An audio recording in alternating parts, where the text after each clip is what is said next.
is true. You and I as one will always be better than two.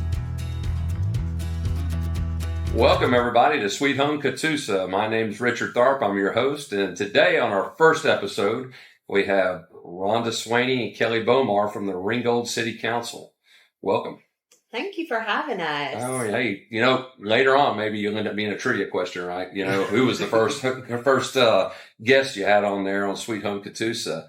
But real quick, let me just, the reason I started this, I've been a resident of Catoosa County for 19 years, and,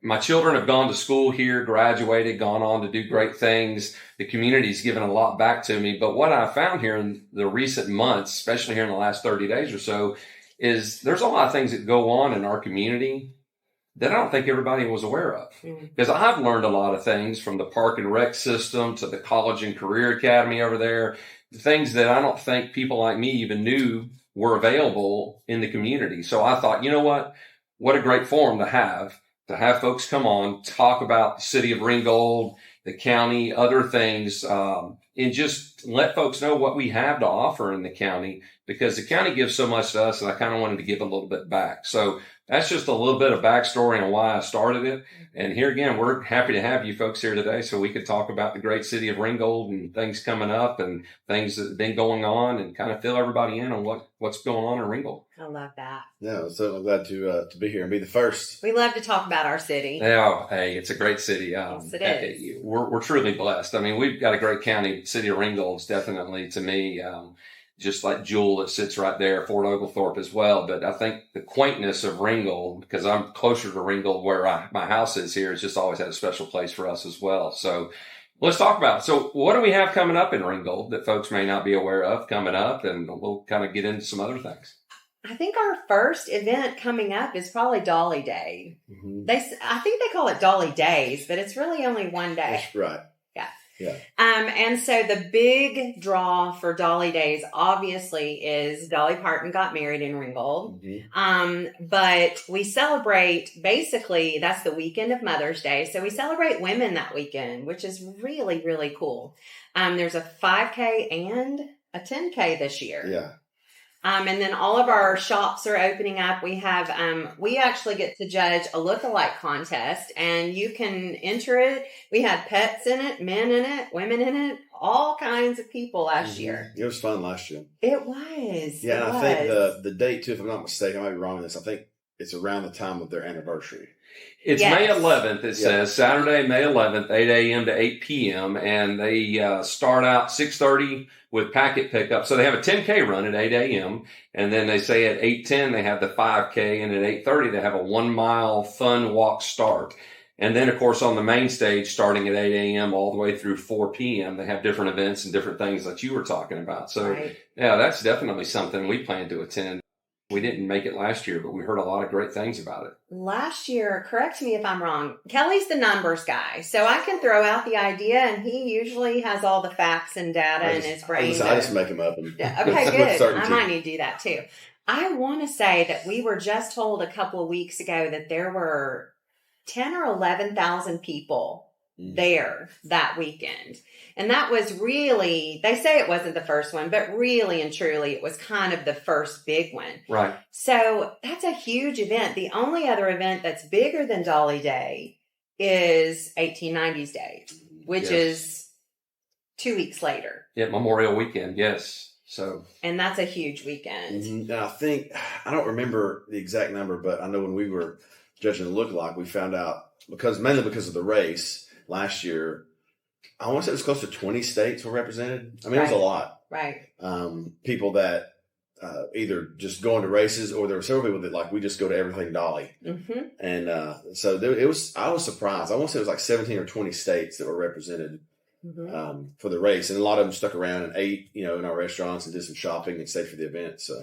And that's one of the reasons why people are like, why does the city give the 1890s Day Committee or the Dolly Day Committee, $3,000 or $5,000? Why we support those things are because it's a it's a revenue generator for the city. Correct. People come from out. We had lots of states represented. People came and stayed in our hotel and motels within the city. When they do that, a specific tax, a portion of what they are paying comes directly to the Convention and Visitors Bureau of the city of Ringgold. Kelly worked on that a year ago or 2 years ago to get the percentage that we actually get from those taxes. It's higher now, which is wonderful because these are all people outside of our community that are generating revenue for our city. And so we want people to come to 1890s Days. We want people to come to Dolly Days. That's why we help support and facilitate those events, because obviously we want to build a sense of community, but also it's a revenue generator. It is, yeah. And that's what's huge. You know, you see the hotels and the local restaurants and small businesses down there. I mean, it's a huge boon to the economy. So, yeah, I mean, it's great. I'm just glad that Ringgold can host those types of things. And it just really is great to support the community. And if everybody comes out locally as well, I mean, hey, listen, that's just an extra, on top type of thing, because look, it's just great. Hopefully we won't have weather like we've had today. That's the one thing we can't control, but yeah, no, that's fantastic. So those are two big events coming up. 1890s Days, the weekend of Memorial Day. It's a huge event. I think we were told last week the statistics for that were like 26,000 people. It says mid 20,000s, yeah. Wow. Yeah, and then Friday night, it was gospel night, and it was several thousand people who came for that as well. And then, all day basically on Saturday. Yep, and that committee meets almost year-round. Dr. Graham is kind of the head of that committee, and then Judge Hollander is also on that committee. It's a committee of about 10 people. I'm on that committee, but only because they make me wear a yellow vest and go down on Robin Road and direct parade traffic. That's become like my assigned duty at Christmas and for 1890s Day. But they work year-round, and this year they're trying to incorporate even more music, not just gospel music, but also Saturday there is just a plethora of musical genres to choose from. And they actually had to turn some people away this year for the first time ever. They had so many people that wanted to be a part. It's a free event, and people in the city come, but obviously people from outside the city come, and it's going to be an amazing, fun event, as always. Bigger and better than ever. Well, that's great. So let's talk about Ringgold in general. So what's been going on in Ringgold? What do we have to look forward to? What are some of the things here in the last, 6-8 months, year that have gone on that people need to know about that have happened in Ringgold, or projects coming up? You want to start? No, I'll let you start. There's a lot. There's a lot going on, especially the last, probably say 18 months or so. But really the last several years, things have been moving, coming out of the COVID, era. I kind of felt sorry for Rhonda. She got elected right at the end of 2019, and her first year as council, we're like having Zoom meetings, and we didn't know what was going on. But yeah, there's just some things that have been going on. Is we have, it's been talked about for a long time, is a dog park, and there's some repair work that has to go on, but it'll be opening soon when weather gets nicer. So that's one thing. We've also got what we're kind of calling phase one of, if you're from Ringgold, you call it the old ball fields. If you're not, and you look on Google Maps, it's the Ringgold Recreation Complex, which we're changing that soon too. But, for when I was, in the mid 90s, late 90s, and the early 2000s, that was where Ringgold played baseball. The Ringgold Recreation. I played at Boynton where I played baseball, but that was where Ringgold played baseball. And then the baseball fields kind of went away, and then, it was kind of like a good space for the county use for some soccer things as that became, but really it was kind of unchanged for a long, long time, for decades. And, right when, I got elected in 2017, so I started in 2018. That was one of the first things that I inquired about, because recreation is such a, it's a need, and whether we like it or not, it's an expectation of local governments. To provide something, whether you provide the actual mechanism that does it, or you just provide an environment where it can be done. And just to give you an example of how much, in my opinion, it had been neglected, there were huge rolls of artificial turf that had been donated that sat for so long with nothing done, they rotted. Rotten. I mean, like disintegrate in your hand to powder rotten. So, I asked questions. I'm like, why are we not using that? And they had done, an engineering study. The big thing obviously down there is drainage, right? It's by the creek. It's in a floodplain. Anytime you talk about doing fields or anything down there, people all say, yeah, but it's in a flood zone. I said, right. So is most of Camp Jordan. And the reason they do it in floodplains is because you can't do anything else there. That's right. That's right. So, but it seemed to be very cost prohibitive. And at that time they had done this, right. Seemed to be. Right. At that time they had done a, study that, just the earthwork and all this kind of stuff was going to be a couple of $1 million. And, my next question drew silence back then. I said, okay, well, what's the plan to get it done? And it was like, well, we're not. I said, okay, well, that's a problem. So to me, in my mind. And so, started formulating some things. And then, what happened is more like-minded people kind of got on the council and we said, look, we need to do something here. And, phase one, obviously it morphed. We weren't thinking about pickleball courts, 10 years ago when they first kind of looked at it. And so, phase one kind of came around and we said, okay, what does phase one look like? Well, right along, Emerson Drive there, we're adding, it's close to 90 parking spots. I think it's like 83 or 84 parking spots. They can be used for Patriot Hall, the pool, but pickleball and the whole recreation complex down there. So we have 10 pickleball courts.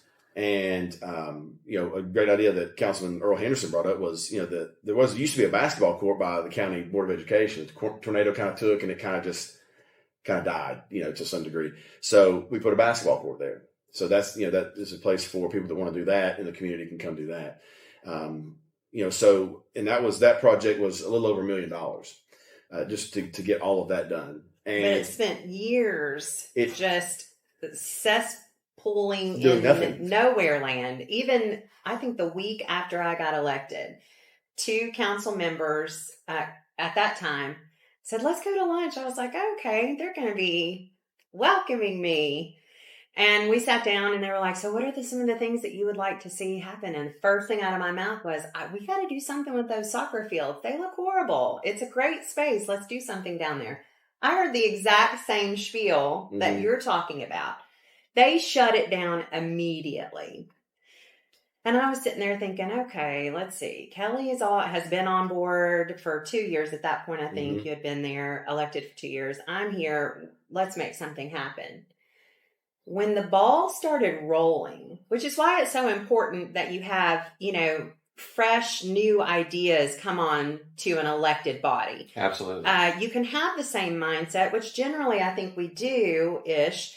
But when new people are elected, things start rolling. When that ball started rolling of changing, like with the pickleball courts and phase one, oh my word, it felt like we went to bed on a Monday and then on Tuesday, bam, there were courts, and it's really fun to watch. And that whole process, was, what they had waited on, I think, was, the magic money fairy to come drop the money in their lap. And I'll say one thing, the council's preceding me for decades.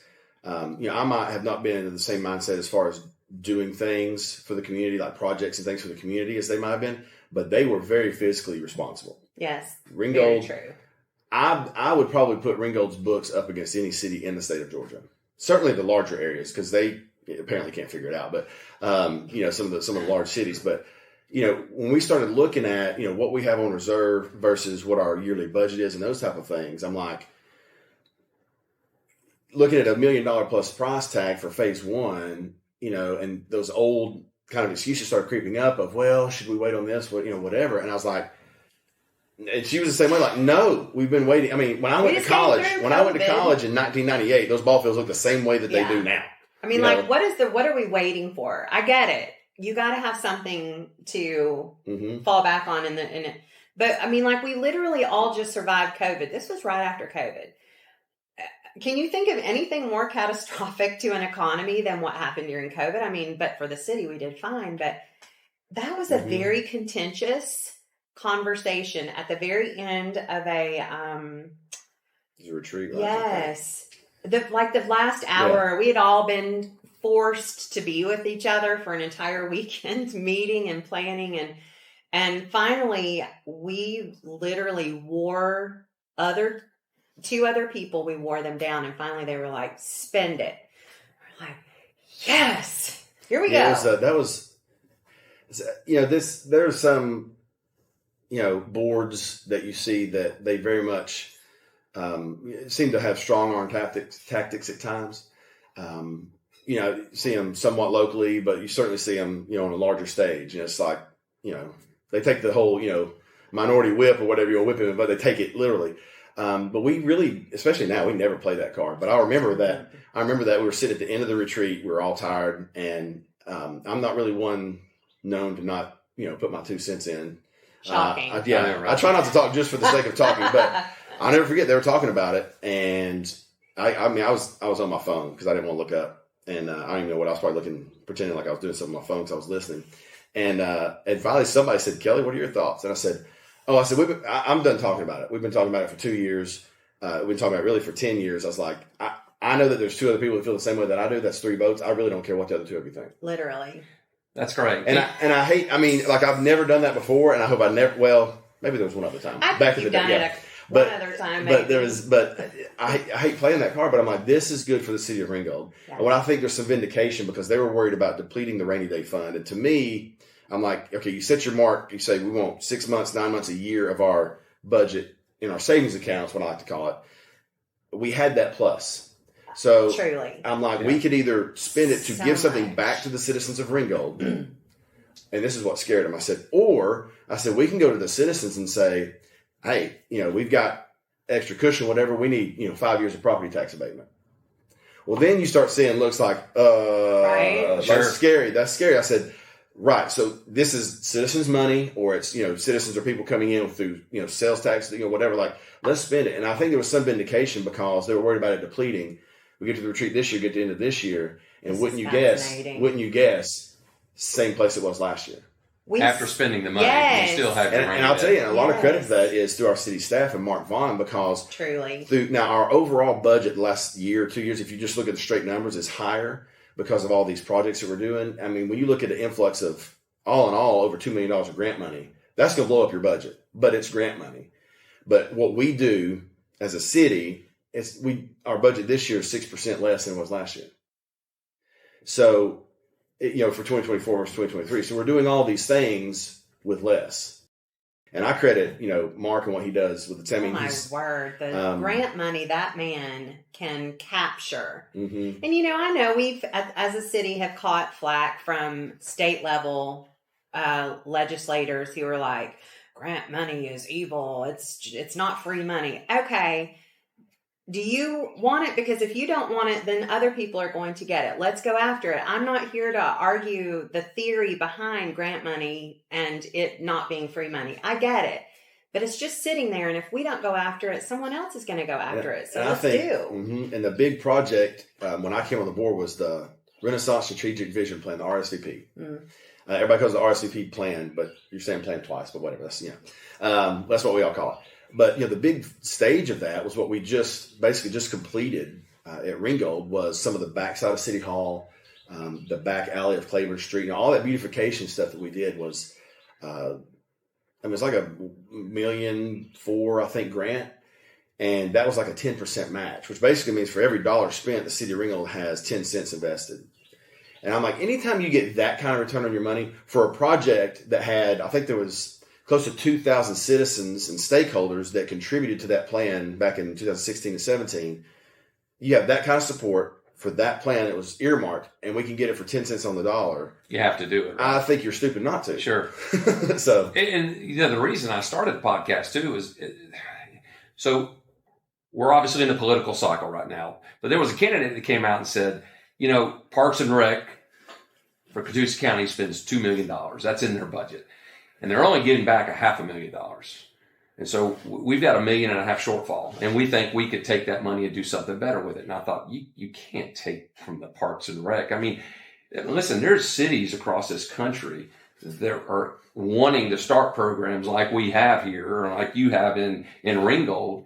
to give the kids something to do. Mm-hmm. But we're talking about wanting to possibly take away from that. So I was like, that's just, that goes against everything I believe in. And so I thought more people need to know and understand what goes on. Most people think just ball fields, but here again, you start talking about everything that offers. It's huge. Well, even the passive recreation of walking. There's so many studies that talk about a positive recreation program within a community and how it directly contributes to the longevity of life. We want that. We want active recreation. We want passive recreation. It just builds a sense of community, and that's what attracts people to your city or your county.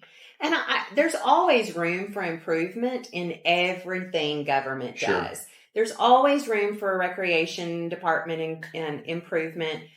And it's more than just being about kids. It's they have adult pickleball on, I think, Tuesdays, and then they do Zumba. And the recreation department for Catoosa does a lot of positive things. For us, our focus has become more passive recreation, the dog park, providing the pickleball courts.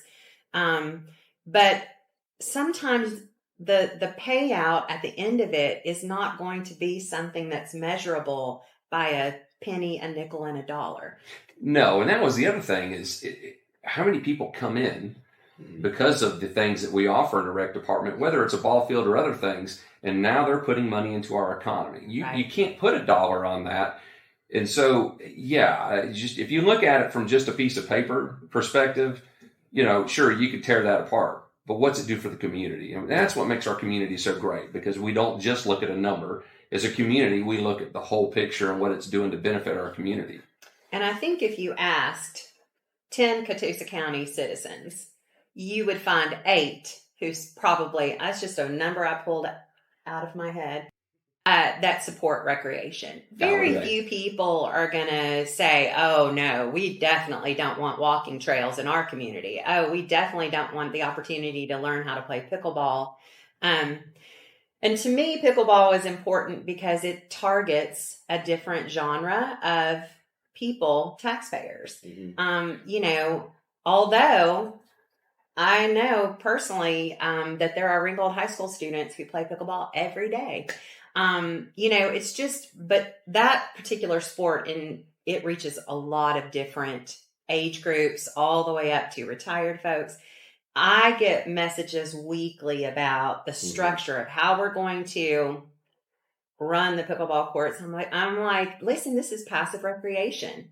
You show up, you use the courts, you take turns, you interact, and we're not going to be there to police it. We're providing this for you. And I love being a part of a council that has some forward thinking and, providing things to make our city, not to change the look of it, not to necessarily, build it into something it hasn't ever been, but to make it a better place for our citizens and for other people who basically want to come there. Sure. And I'll tell you about pickleball too. One of the things that interested me in it, first looking at it was, my wife and my family, we love going over to the mountains, Blue Ridge, Hiwassee, over in that area. We just love, that's, if we can catch a long weekend, we love going to that area.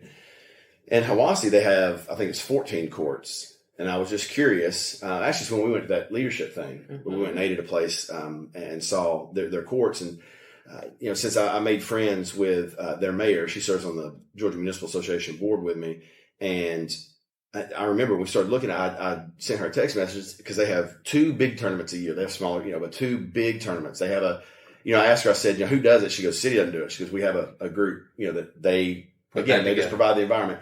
I said, if you had to guess, and she's not a numbers person, she's not a economic person. I said, if you had to guess the economic impact of those weekends, and she said, man, I don't know. She said, I can tell you every restaurant's full, every hotel's full. She said, if I had to guess based on what I've heard, she said probably $200,000 to $250,000 a weekend of economic impact to that area. So I'm thinking, if we have some tournaments, because originally we thought about, pickleball, and when I brought it up, there were some voices that said, yeah, we could have a couple. And I said, if you're going to have 2, I'll vote against it. Truly. We need it, at least I was pushing for like 12 or 14, but 10, I think is a good number because you can still have tournaments. I'm talking about if you had, say 2, maybe big tournaments a year and you're infusing a couple $100,000 of economic impact into the community, that's a big deal. It's huge. Now I'm gonna give you some numbers. I looked these up. Look at his notebook; it's full of numbers. I love numbers.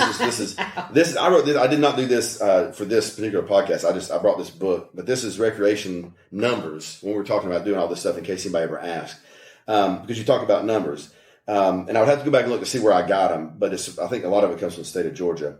But they estimate in Catoosa County, this is for 2021, that the recreation tourism dollar impacted to Catoosa County was $11.2 million. Retail impact was 15.7. So it's not that far behind.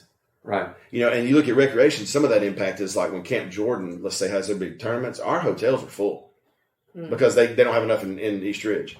Getting that type of information out is so important, but it's not really our place to put it out for the county. But my gosh, that could really help squelch some of the, things that go on Facebook about, we spend all this money on recreation. We don't see anything from it. And that's it, and that's the reason we're here, right? In a casual atmosphere, we could talk about this and folks can get educated because you're right. A lot of folks just don't understand. They don't. But I mean, it has an effect on everything. Quality of life. We talked about open space, made me think. Oh, I think this came from some Parks and Rec website, maybe the National Association or something, but they said for every, the 29 cents in cost that open green space costs a city, a county, or whatever, brings in $1 of impact. So there again, you're looking at 3 for 1, sure. Kind of impact in return. So, I mean, it's important, from I'm a real estate guy on the side too. So being a realtor, you understand, that brings value to people that are looking to buy or sell. It's over 80% of big corporate executives. They look at quality of life for an area before they look, are we going to build here? Well, we need quality of life, I know when Volkswagen came to Chattanooga, a big thing they look for was, what do your schools look like? What do your parks look like? What's your recreation space look like? So, I'm not saying we're going to bring a Volkswagen to Ringgold. I'm not saying that, but they look at those things. Mm-hmm. So it's important, and so important that we're doing another park. Yeah, we got a grant from, was it Georgia? That was the Department of Natural Resources. Applied for a grant there, not knowing if it would come to fruition or not, but basically a park that is more about things like bird watching, fishing, very passive recreation, a kayak launch, all of those things. And someone on the board that approved, who won that particular grant, called and left me a message one day and said, your grant application blew big cities from all over the state of Georgia out of the water. Mm-hmm. It was very well written, and basically, congrats, it's getting funded.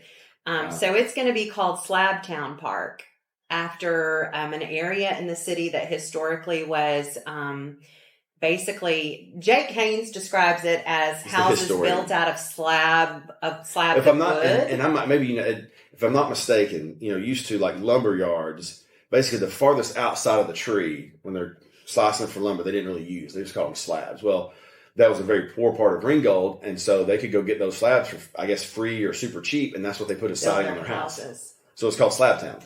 Wow. We loved the history of that. And we loved we thought the name was really catchy. So Slabtown Park is the next area of recreation that we're focusing on. And it might be happening simultaneously as phase 2, because there's other grant potentials. None of it is initiated by our council without having grant dollars involved. Significant amount of grant dollars. Yeah, and that slide, it's funny, the slide down. See, I love kayaking, and the only takeout down by the high school is one that it's seriously like somebody looked and said, I think we can get out on those rocks. Let's call that a canoe takeout. And because the school system, I think, owns that behind the high school, and that was the takeout. And I always tell people, you can get out there, but either have somebody with you, or depending on the size of your boat, like it's a little tricky. And we also we would love to have a takeout down there somewhere. That was my first thing, was let's have a canoe kayak takeout. And then again, Mark, in his wisdom, he goes, there's some DNR grants available, but it won't do just a canoe takeout. It's got to be tied to preserving the waterways and wildlife and those type of things. So then he went to, we also, as part of that, got $150,000 from the Lyndhurst Foundation to go toward that project as well. And part of that was coming up with a design for it. And it's very much centered around the nature down there, having a little place where you can fish in the creek, like an area where you can do bird watching and that kind of stuff. So that's the center of the park. Just the fact that we can have a canoe launch or takeout, it's great. Yeah. Because you can put in there and come right over to the Graysville Dam, in a few hours, or you can put in at the plant and come out there at the ball field. So, and then phase 2, that you talked about, like at the rec fields, which I think we're going to call Creekside. Is that the name? Creekside Park. Okay. Because we headed going to the Ringgold Recreational Complex. So Creekside Park will have, the phase 2 will basically be soccer fields.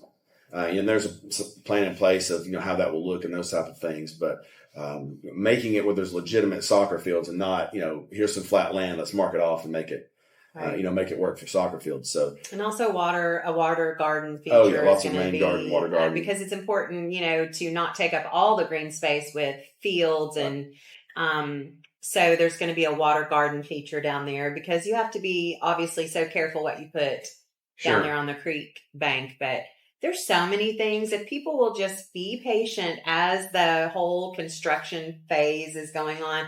I know people feel like there's been constant construction in Ringgold for the last year, and there has been, but at the end of it, oh my word, it's just going to be a beautiful city.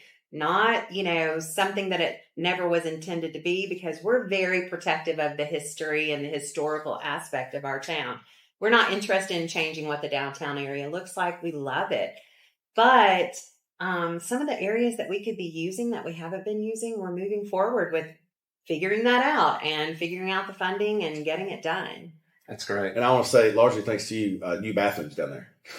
Oh my word. I was going to the bathroom before I ever went down there. I was like, everybody go to the bathroom because the bathrooms down there are gross. So yeah, that was important. Rhonda was very adamant. Yes. Bathrooms. And then we were like, if we're going to do all this, let's make them bigger, not just redo them. Let's make them bigger and more, so we're like, anyway, we should call them the Rhonda Swaney bathrooms. Yeah.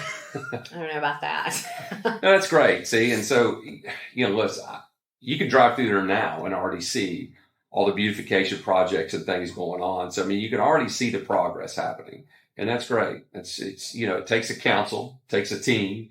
And Mark, it sounds like, is doing a phenomenal job as city manager, making those things happen as well. And so that's what you want in your council. And that's what the citizens obviously elected you guys in there for, is to look out for their best interest, but protect the city of Ringgold and its charm. And y'all have. So you guys have a lot to be proud of. And I think that I heard that a lot. I know you've heard it too. When I first came on the council, you bring up new ideas and people we want to keep our small town feel.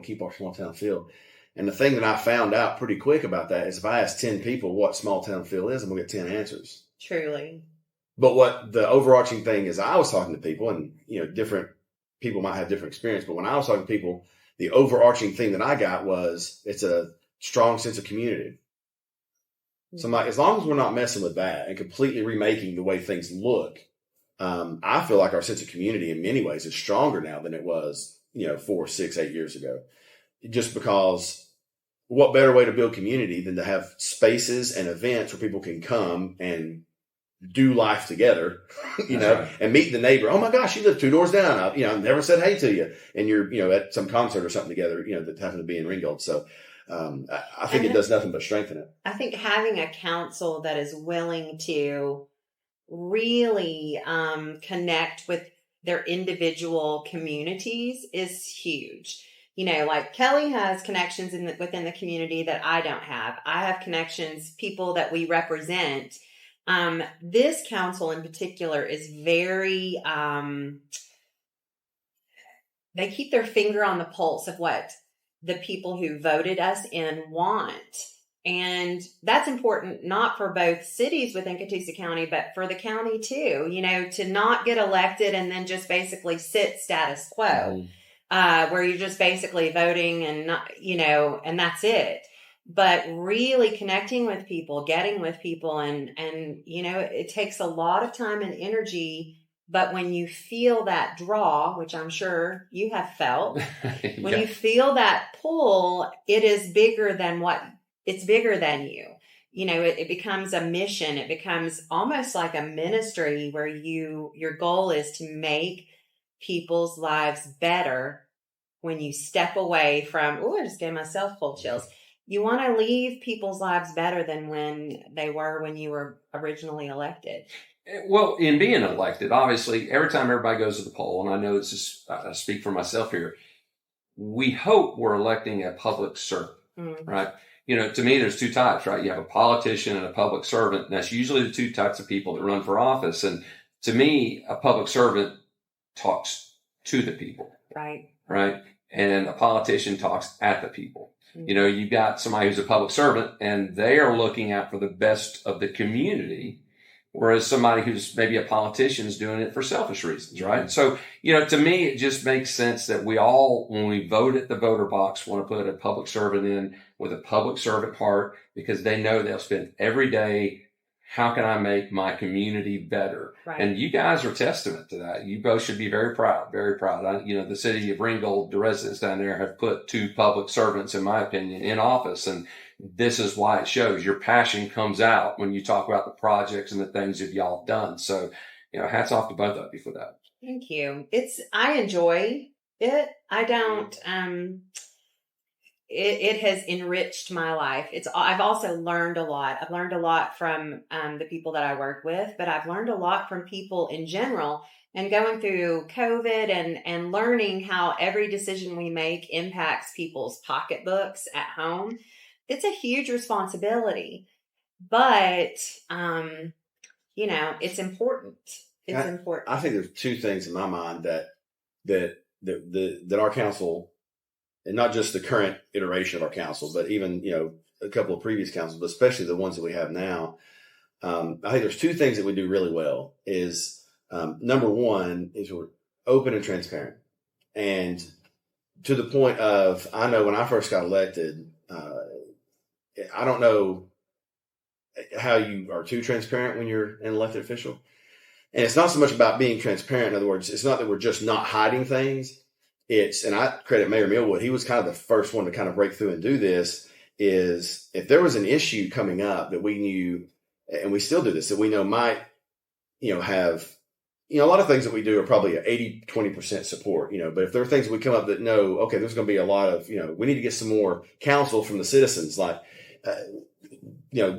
most of us on the council now, actually all of us that use Facebook often, like Jake and Sarah don't use Facebook that often. So it's not that they're anti-openness. Social media is not their thing. It's not their thing. But they talk to people. Now they are on the phone talking. Mm-hmm. But, for some of us, like, we're not afraid to put something out on Facebook, like, hey, this is coming up, to kind of get a pulse of people. Now, Facebook, can sometimes be an echo chamber, right? You can get, sucked into your little group, mm-hmm. pro, against, whatever the issue is. But I feel like we do a great job of trying to get ahead of things that we don't get caught off guard by much. We're not like fortune tellers, but there's not much that catches us off guard because of our diversity of opinions and spheres of influence. We try to see everything from every stinking possible way that we can.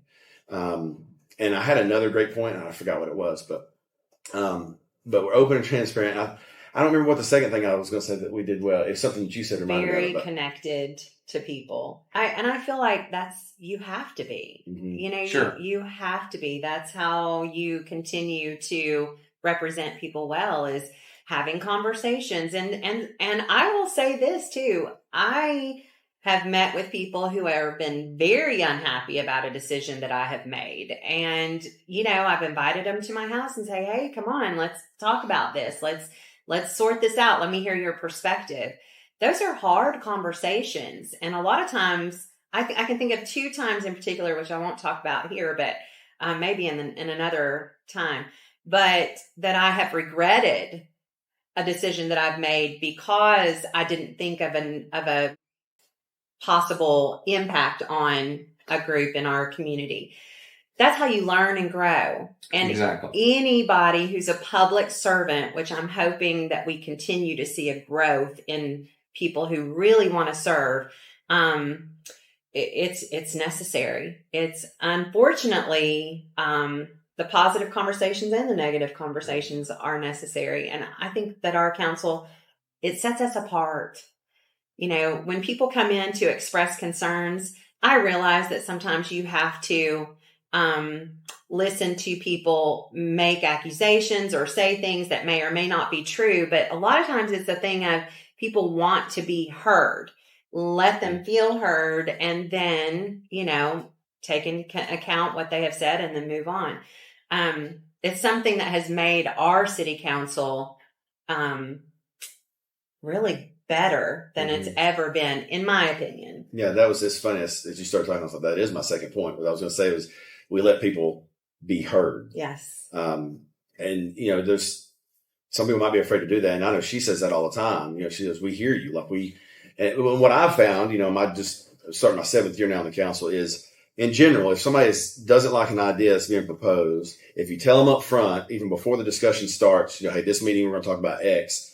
And they're able to know that, they're not trying to hide it. This is what we're talking about X. They can come express their opinions, either, an email, a text, phone call, come to the meeting and talk about it, tell you why they don't like it or whatever. It is legitimately taken into consideration. And we still may decide to do Project X or whatever, or, Ordinance X or whatever. But I feel like we've made significantly less enemies than other elected boards around here, because we let people be heard. Like, look, we can disagree, but you were heard. We understand your concerns. We'll try to figure out ways, if that is going to be a concern, that, how can we mitigate that or, diminish that. But I think that is definitely the second strength, is we let, because there's people that disagree with me on things and we're still friends and we still talk and we, whatever, because they can still come talk at our meetings and they can still tell us how they feel about things. And now the stop sign right there at Stevenson Drive, that was some concerned citizens, kind of came up in that area about the speeding, and those speeding cameras. I know we, made some news for that, but they've worked. I think speeding's down like 90% on that stretch, whether you like the cameras or not. I'm not necessarily the biggest fan, but I thought one way that, based on that lady coming and talking, like the next meeting, I brought up the idea, like, let's look at a 3-way stop right there. Such a good idea. I don't know why we didn't do that to start with. And then we went to, because the school board had the old, they bought that land right there. So, Mark went and talked to Superintendent Nix and said, can we kind of, it was in the right of way anyway, so we could have done it, but, just being nice. So we widened it there. Oh, yeah. The turn in and turn it. So turning in and out of there, if you were going a certain way, it was tough, right? Because the way the road angled in. And I've made my $100 donation down there, by the way. So I have too. I think the cameras were installed for 2 weeks. My husband came home and he said, I got a letter in the mail. I got a ticket. And then he says, do you think you can talk to that? No, cannot. You have to pay it. Yeah, $100. Hey, but if stop me from speeding through there anymore. Yeah. You get so busy and distracted nowadays, and you just don't understand how fast you're going. Man, it's easy. You cross those railroad tracks, and it's a straight shot. There's no roads coming out, just a couple of houses. Man, you can just, And I can understand the citizens through there. So, no, I think overall it was a great thing. But, I contributed as well. So, But the stop sign, we're hoping, there's some talk in the state, being able to kind of do away with those speeding cameras. And we try to get ahead of that. So whether that happens or not, or whether, after so many years, we might just, later councils might want to do away with the cameras, whatever. But the stop sign, you're going to have to stop and slow down. That's right. So I think it was a good quote unquote backup, and it'll probably become the deterrent mechanism down the road. So I agree. So I think it was a good idea. I think at the end of the day, everybody wants to get to the same destination, right? And I think if you think about it, like there's 10 lanes on a road and everybody's in a different lane, they get a different view on the way to that destination. And that's what shapes their views and their policies and the way they think about things. And so when everybody's sharing, it is a difference. You get everybody with a different point of view. But at the end of the day, we're all trying to get to that same destination. And I think, as long as we get to that destination, everybody gets there safely, we can appreciate it at the end. So sure, I know when you make decisions, you put policies or things you want to do out there, sure. 10 people in a room, you're not going to have 10 people probably agree. And now you magnify that by how many citizens you have in Ringgold or in the county, how many citizens in the county. It's tough. It really is. But I think communication, and that's what sets y'all apart, is key, because they do want to be heard. They do want to voice their opinion. They want to feel like you heard back. And there's probably been times that you two could talk about where somebody has brought something up and they're like, wow, we didn't think of that. And we need to go back to the drawing board and maybe change a few things before we make the final decision. So I think communication is definitely the key. And I think a lot of times that is all people want to do, is be heard and feel like their opinion matters. Truly. So, well, guys, thanks for coming today. Anything we want to close? Oh, you're welcome. Thanks for being our first guest on the podcast here. And Kelly, you want to put a plug in? We'll give you a shameless plug. The first unpaid advertising here. Oh yeah, you're a real estate agent. I am. I teach elementary school music, and you see so many teachers when they get to the end and they retire and they become real estate agents. So I'm like, well, I'll just start like 14 years early, And so, but yes, I'm teamed up with Ian O'Shea and Real Agents Realty right in downtown Ringgold. It's the building with the green and gray banners or whatever. If you're older than me, that was the original post office in Ringgold many years ago, decades ago. And then Ross Andrews, his architect, his office, he bought it in like the mid '80s or whatever. But yeah, before they moved to what's now Southern Charm was the post office, the next post office. Right. That was the original post office right there. So, but yes, thank you for the plug. But it's Real Agents Realty down in Ringgold, Georgia. So you can find me all over social media. And thank you for providing another avenue for citizens to hear what's going on. It speaks volumes as to what your heart is. I love that. It's given so much to me, and I guess I've gotten to an age now where I feel like I've got the time to give back, and I just felt like that this was a great way to get some messages out and get some things that everybody in the community needs to know about. And hopefully everybody will come down to Ringgold for the Dolly Dash and for 1890s Day and really to participate in the community and give back to the community. It keeps giving so much to us. And I'll say too, put a plug in for events and things going on. You can go to nothinglikeringgold.com and go to the events page, and there's that's kind of the updated place for all the events and stuff like that. And we're also looking at doing a new like text message system. We had one that didn't exactly do what we wanted to. So the Convention Visitors Bureau, they're funding, putting out one that'll work better. The primary purpose will be to give out, hey, this event's coming up, this will, but it also serves as, water main break, avoid this area. Yeah. So that's kind of a secondary reason to have it. But those are two great ways to kind of, stay plugged in. Or of course, if you're on social media, Nothing Like Ringgold, just leave out the G, Nothing Like Ringgold. And you can go to Instagram, Facebook, and we're all over the place there. So thank you guys. Thank you very much. Well, until next time, Catoosa County, thank you so much. Have a good day.